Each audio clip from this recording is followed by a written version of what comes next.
कोमल की मम्मी के बार बार फोन आ रहे थे कि वो किस समय मायके आने के लिए निकल रही है। हाँ मम्मी, बस आधे घंटे में निकलूंगी। वही 1.5-2 घंटे लगेंगे गुरुग्राम पहुंचने में। रास्ते में बहुत जाम मिलता है, तो मेट्रो से आ जा। मम्मी वो अटैची और बैग भी है ना, इसलिए मैंने कैब कर ली है। आप टेंशन मत लो, मैं आ जाऊंगी। ठीक है कोमल, आ जाना टाइम से, मैं खाना तैयार रखूंगी। कोमल फोन पर कुछ और कहती, उससे पहले ही फोन कट गया। कोमल मायके जाने की तैयारी करने लगती है। रिंकू और दिशा की गर्मियों की छुट्टियां थी, इसी वजह से कोमल कुछ दिनों के लिए मायके रहने जा रही थी। मुझे ऑफिस के काम से न जाना होता तो मैं तुम्हें गाड़ी से छोड़ देता, पर बहुत अर्जेंट मीटिंग है आज ऑफिस की। वैसे मैं बीच में मिलने आ जाऊंगा और बाकी तुम मम्मी के घर रहकर आ जाओ, फिर हम बच्चों के साथ घूमने चलेंगे। कोमल खुश थी कि वो बहुत दिनों बाद मायके रहने जा रही है। बच्चों के स्कूल और कामों की वजह से कोमल बहुत कम मायके रहने जा पाती थी। अब बच्चों की छुट्टियां थी, इसलिए कोमल कुछ दिनों के लिए मायके रहने जाती है। पर जब वो मायके पहुंची तो उसकी भाभी सुनैना घर पर नहीं थी। नानी माँ, मुझे मैंगो शेक पीना है। नानी माँ, मुझे मैंगो खाना है। हाँ हाँ बच्चों, रुको, मैं अभी तुम दोनों के लिए मैंगो भी लाती हूँ और मैंगो शेक भी। मम्मी, भाभी अपनी मम्मी के घर से कब तक आएंगी? बस आने ही वाली होगी, मैंने उसे बता दिया था कि तुम आने वाली हो। अभी कोमल पूरी बात भी नहीं कर पाई थी कि सुनैना अपने 2 बच्चों चारू और दीपू के साथ आ जाती है।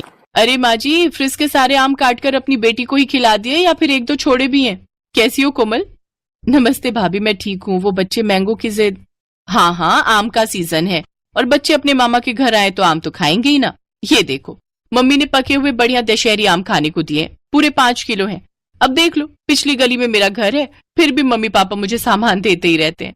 मैं भी कुछ न कुछ ले जाती रहती हूँ, कभी खाली हाथ नहीं जाती। सुनैना, कोमल भी आम और लीची लेकर आई है, फ्रिज में रख दिए हैं।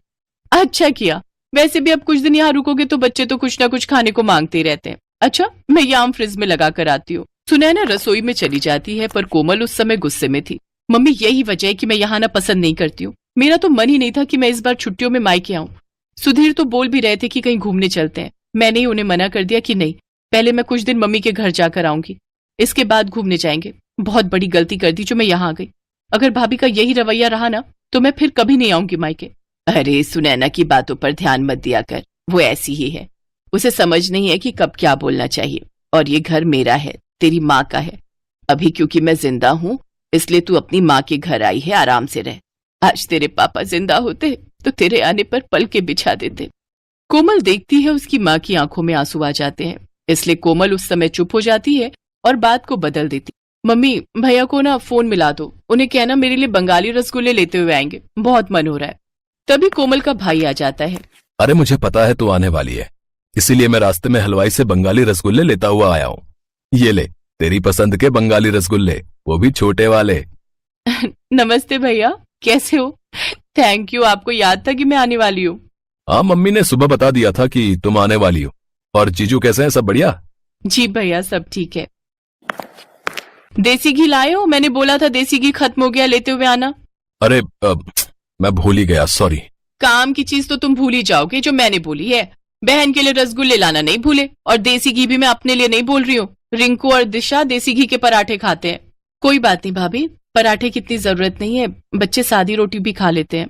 और दाल चावल बने हैं ना, तो उसके साथ रोटी की जरूरत नहीं। नहीं नहीं, मुझे सारी जिंदगी ये थोड़ी सुनना है कि बहन मायके रहने आई और उसे और उसके बच्चों को देसी घी खाने को नहीं मिला। जाओ रवि, आप लेकर आओ। हाँ हाँ, जा रहा हूँ। ये बात तुम सीधे मुंह से भी तो बोल सकती थी, इतना घुमा फिरा कर क्यों बोली?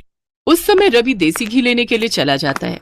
सुनैना आगे पीछे तो ठीक रहती थी, पर जैसे ही कोमल कभी रहने के लिए आ जाए तो वो ऐसे ही व्यवहार करती थी। इसी वजह से कोमल मायके आना पसंद नहीं करती थी। वो तो सिर्फ अपनी माँ और भाई की वजह से ही मायके आ रही थी। माँ, इतना याद रखो, मैं बस आपके और भैया के मुंह को यहाँ आती हूँ, वरना भाभी से मुझे कोई उम्मीद नहीं।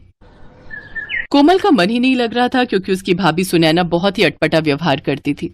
एक दिन सब लोग घूमने के लिए मॉल गए। पापा, हमें गेम खेलने हैं। हाँ पापा, चलो ना गेम खेलते हैं। अभी नहीं बच्चों, थोड़ी देर में चलते हैं, पहले थोड़ा मॉल में घूम तो लो। कि मॉल कितना बदल गया है, पहले तो छोटा सा था, लगता है बड़ा किया है। हाँ, अभी तो और बड़ा बनेगा। मामा जी कॉर्न्स खाने हैं। और मुझे आइसक्रीम। अभी खिलाता हूँ, चलो सुनैना, आओ आइसक्रीम खा लेते हैं। रवि सबको आइसक्रीम लेकर देता है। रिंकू भी अपनी पसंद के कॉर्न्स और आइसक्रीम ले लेता है। सब लोग आइसक्रीम खाते हैं। चलो बच्चों, अब हम गेम पार्लर चलते हैं, हम सब वहाँ पर गेम खेलेंगे। रवि जैसे ही सबको गेम पार्लर ले जाने लगता है तो वो देखता है कि आज गेम पार्लर बंद है। भैया गेम पार्लर बंद है। जी गेम पार्लर बंद है, काम चल रहा है। चलो बच्चों, अब तो गेम पार्लर बंद है, थोड़ा और घूम लेते हैं फिर घर चलेंगे। रवि सबको घर ले आता है, पर घर आकर सुनैना गुस्से में अपने कमरे में चली जाती है और रवि से बुरी तरह लड़ने लगती है। सुनैना, तुम फिजूल की लड़ाई कर रही हो। मैं लड़ाई कर रही हूँ? ये लड़ाई तुम्हारी बहन और उसके बच्चों की वजह से हुई है। तुम्हें जब चारू और दीपू ने बोला कि पापा गेम पार्लर चलो तो तुमने उनकी बात पर ध्यान नहीं दिया, और जैसे ही तुम्हारी बहन के बच्चों ने तुमसे आइसक्रीम और कॉर्न्स की फरमाइश की तुमने फौरन खरीद कर दे दिए। तुम्हारी बहन तो चाहती यही है कि हम दोनों की लड़ाई हो। वो आती है और हमारे घर में कलेश छिड़ जाता है।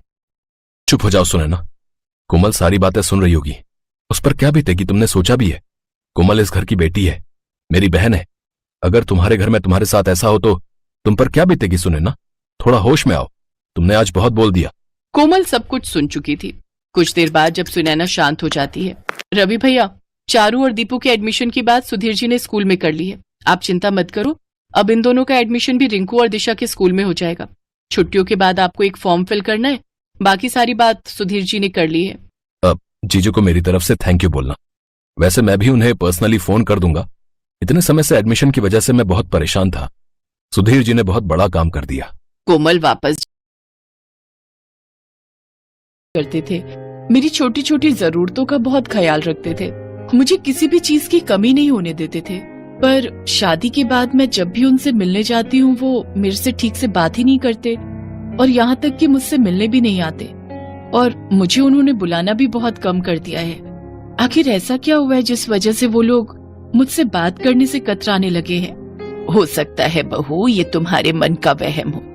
पहले तुम उनके साथ रहती थी ना, तो तुम्हें इस बात का एहसास नहीं होता था। अब तुम उनसे दूर हो, इसलिए तो उन्हें ज्यादा याद करने लगी हो, तभी तुम्हारे मन में ऐसे विचार आ रहे हैं। मुझे नहीं लगता कि ऐसा कुछ उनके मन में होगा। एक काम करो, तुम कुछ दिनों के लिए अपने मायके रहकर आ जाओ, इससे तुम्हारे मन का वहम भी दूर हो जाएगा और तुम्हारा उदास मन भी ठीक हो जाएगा। थैंक यू माँ जी, मैं तो पता नहीं क्या क्या सोच रही थी। मैं कल ही मायके रहने चली जाती हूँ। एक काम करती हूँ, मैं उन्हें कुछ बताऊंगी नहीं, उन सबको सरप्राइज दूंगी। अगले दिन मीरा अपने भैया भाभी को सरप्राइज देने के लिए अपने मायके पहुँचती है, पर वहाँ पर तो ताला लगा हुआ था। अरे, घर पर तो ताला लगा हुआ है। हो सकता है निशा भाभी और अलका भाभी कहीं बाहर गई हो। थोड़ा इंतजार कर लेती हूँ। एक काम करती हूँ, निशा भाभी के मोबाइल पर फोन करती हूँ। मीरा अपनी बड़ी भाभी को फोन मिलाती है, पर फोन ही नहीं मिल रहा था। तभी पड़ोसन उसके पास आती है। अरे मीरा बिटिया, कैसी हो? नमस्ते आंटी जी, मैं ठीक हूँ। आपको कुछ आइडिया है कि भाभी कहाँ गई हैं? वो सब तो घूमने के लिए विदेश गए हैं, 1 महीने बाद लौटेंगे। वो तुम्हारे भतीजे ऋषि का बर्थडे है ना, वही मनाने के लिए गए हैं। विदेश गए हैं? मुझे बताया भी नहीं। आ जाओ बिटिया, यहाँ आ जाओ, मैं चाय बनाती हूँ। नहीं आंटी जी, मैं फिर कभी आऊंगी, अभी मैं चलती हूँ।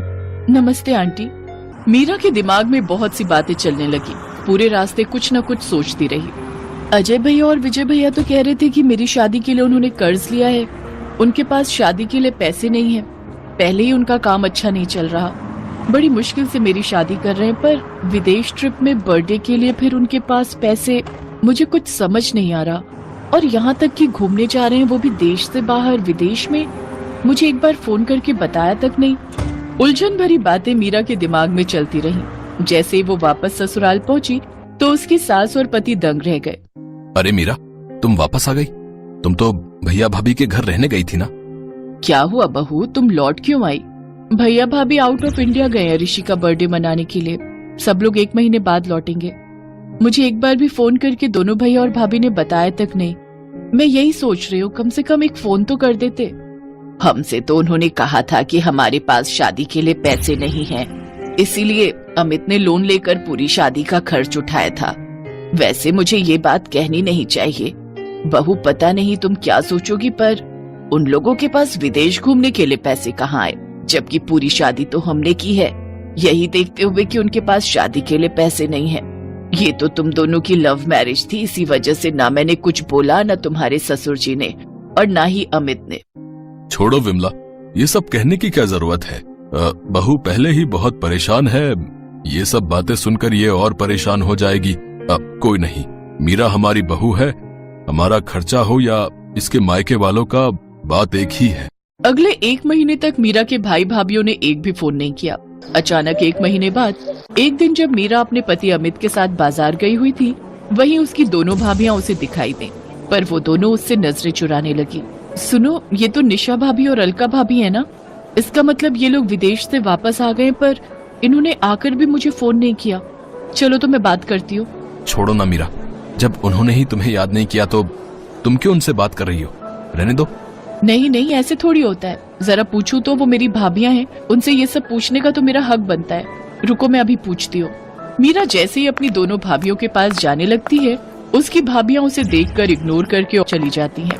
निशा भाभी, अलका भाभी, इधर। अरे, मुझे देखकर भी अनदेखा कर दिया। मुझे कुछ समझ नहीं आ रहा, आखिर ये माजरा क्या है। मैंने तुम्हें बोला था ना कि मत जाओ। देखो, उन्होंने तुम्हें देखा फिर भी नहीं रुकी। चलो अब घर चलते हैं। मीरा घर आकर सारी बात अपनी सास को बताती है। अब तो ये सब सुनकर मुझे भी कुछ गड़बड़ लग रही है। तुम्हारे भैया भाभी तुम्हें अनदेखा क्यों कर रहे हैं? कुछ दिन इंतजार करो, देखते हैं, क्या पता वो खुद फोन कर लें। अगले कुछ दिनों तक मीरा ने वेट किया, फिर भी किसी का भी फोन उसके मायके से नहीं आया। एक दिन मीरा अपनी सास के साथ किसी काम से बाजार से लौट रही थी, तो रास्ते में उसे अपने पापा के खास वकील दोस्त मिस्टर शर्मा मिल गए, जिनसे उसे एक ऐसी बात पता चली जिसे सुनकर वो और उसकी सास हैरान रह गए। मुझे तो हैरानी हो रही है मीरा बिटिया कि तुम्हारे दोनों भाइयों ने बंटवारे का हिस्सा तुम्हें नहीं दिया, जबकि तुम्हारे पापा तो 3 हिस्से करके गए थे। उन्होंने तुम्हारी वसीयत में यही लिखा था कि तीसरा हिस्सा तुम्हारी शादी और तुम्हारे दूसरे खर्चों के काम आएगा। पता नहीं अचानक से तुम्हारे दोनों भाइयों ने मुझे मना कर दिया और मेरी जगह किसी और वकील को हायर कर लिया। मुझे बात ही समझ नहीं आई। अब मैं क्या ही बोलता कि मुझे क्यों हटा रहे हो। मेरा बोलना भी सही नहीं था ना, पर मैं ये तो कहूंगा बेटी कि तुम्हें अपने हक का पैसा लेना चाहिए। वो तुम्हारे पापा की आखिरी इच्छा थी कि तुम्हें भी बंटवारे का हिस्सा मिले। मुझे कहना तो नहीं चाहिए, पर कहीं ना कहीं मुझे लगता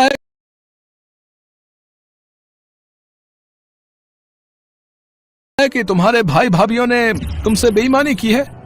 मैं यकीन नहीं कर सकती कि मेरे अपने सगे भाई मेरे साथ ऐसा करेंगे। वकील अंकल, प्लीज मेरी हेल्प कीजिए, ताकि मैं अपने हिस्से के पैसे अपने भाई भाभीियों से ले सकूं। एक बार वो कहते तो सही कि बहन, हम तुझे बंटवारे का हिस्सा नहीं देना चाहते, तो मैं हंसते हंसते वो पैसे उन्हें दे देती। अरे, मैं तो उनकी सगी बहन हूँ। वो मुझसे जान भी मांगते तो मैं दे देती, पर उन्होंने मुझसे इस तरह झूठ और बेईमानी के सहारे बर्ताव किया है, वो माफी के लायक ही नहीं है। प्लीज अंकल, मुझे किसी भी तरह अपने भाइयों से अपना हिस्सा लेना है। ठीक है, मैं तुम्हारी मदद जरूर करूंगा बेटी। है मीरा, तुमने बिल्कुल सही फैसला लिया है। मैं और बाकी घर के लोग भी तुम्हारे साथ हैं। Thank you mummy ji, thank you so much. मुझे पता है कि आप लोग बहुत अच्छे हैं। आपने खुद ही सारी शादी का खर्च उठाया था, ये बात मैं कैसे भूल सकती हूँ। अब मैं अपने भाई भाभीियों से अपने पापा की जायदाद का हिस्सा जरूर लूंगी, जो वो मेरे लिए छोड़ कर गए हैं। वकील मिस्टर शर्मा की हेल्प से मीरा को अपने पिता की जायदाद में से तीसरा हिस्सा मिल जाता है, जो वो उसके नाम करके गए थे। पर मीरा को इस बात का दुख था कि उसके भाई पैसों के लिए उसके साथ गलत हो गए। आज से मेरा कोई मायका नहीं है। भूल जाना कि आपकी कोई बहन भी थी। ऐसा मत कह मीरा, हमसे गलती हो गई। हाँ मीरा, पैसों के लालच में हम अंधे हो गए थे। नहीं भैया, अब बहुत देर हो चुकी है। प्लीज अब आप मुझसे कभी भी कोई वास्ता मत रखना। Thank you.